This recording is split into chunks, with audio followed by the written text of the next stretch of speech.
India, the 1940s. A barefoot boy stands on a hilltop in Gujarat, selling snacks to pilgrims, watching the world go by. He has no money, no connections, no famous name, but inside him burns a single, unshakable belief that one day he will build something bigger than anyone around him can even imagine. His name is Dhirubhai Ambani, and this is the story of how a school teacher's son built one of the greatest business empires the world has ever seen.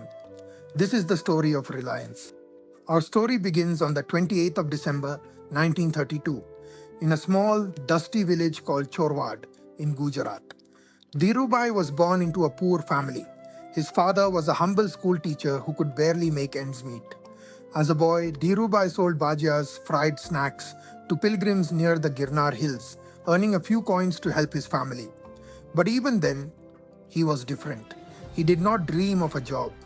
He dreamed of building. At just 16, with barely any money in his pocket, Dhirubhai left India and sailed to Aden in Yemen, then one of the busiest trading ports in the world. He took a job as a clerk and later worked at a petrol pump, filling fuel and handling accounts. But while others simply worked, Dhirubhai watched. He studied how global trade flowed, how commodities moved, how fortunes were made. Aden was his university, and he was its most ambitious student. In 1958, Dhirubhai returned to India with a small amount of savings and a giant vision. In a tiny office in Mumbai, with a single telephone, two assistants, and a table, he founded Reliance Commercial Corporation. He began by trading spices and then polyester yarn. He understood something no one else did. India was hungry for fabric, and the world was hungry for Indian spices. From that tiny room, an empire was quietly beginning. Dhirubhai soon realized the real money was not just in trading, it was in making. In 1966, he set up his first textile mill in Naroda near Ahmedabad, and he created a brand that would enter millions of Indian homes, Vimal. While others sold cloth, Dhirubhai sold a dream of quality and pride. Only Vimal, the advertisements declared. For the first time, an Indian textile brand stood tall with confidence and glamour. But Dhirubhai's mind never stopped moving. He asked a simple question: why buy raw material from others when I can make it myself? This was his masterstroke: backward integration. From selling fabric, he moved to making polyester. From polyester to petrochemicals. From petrochemicals towards oil and refining. He famously said, "Think big, think fast, think ahead. Ideas are no one's monopoly." Then came the moment that changed Indian business forever. In 1977, Reliance went public. But Dhirubhai did something extraordinary. He did not seek money only from the rich and the banks. He turned to the ordinary Indian, the clerk, the teacher, the shopkeeper, the farmer.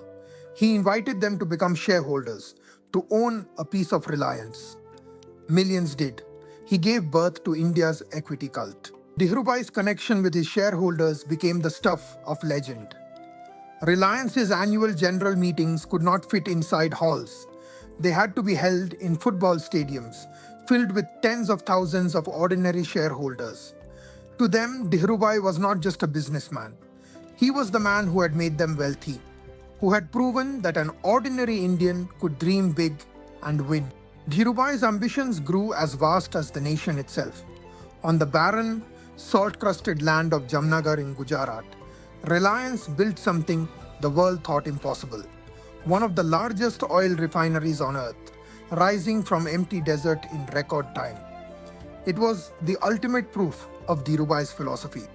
Dream on a scale that others call madness, then make it real. But no empire is without its trials. In 2002, Dhirubhai Ambani passed away, leaving behind an empire worth billions, but without a written will. His two sons, Mukesh and Anil, soon found themselves locked in a bitter dispute over control. It was their mother, Kokilaben, who finally stepped in to divide the empire between them. The house that Dhirubhai built had split into two. Under Mukesh Ambani, Reliance was reborn for a new age. In 2016, he launched Reliance Jio, and shook the very foundations of India. He offered high speed internet and data at prices so low they seemed unbelievable. Overnight, hundreds of millions of Indians came online. Jio triggered a digital revolution that transformed India, and Reliance rose to become the most valuable company the country had ever seen. Today, Reliance stands as a colossus, spanning energy, telecom, retail, and technology, touching the life of nearly every Indian every single day. It began with a barefoot boy on a Gujarat hillside who refused to accept the poverty he was born into. From a single telephone in a tiny Mumbai office to one of the largest empires on the planet. This was the vision of Dhirubhai Ambani.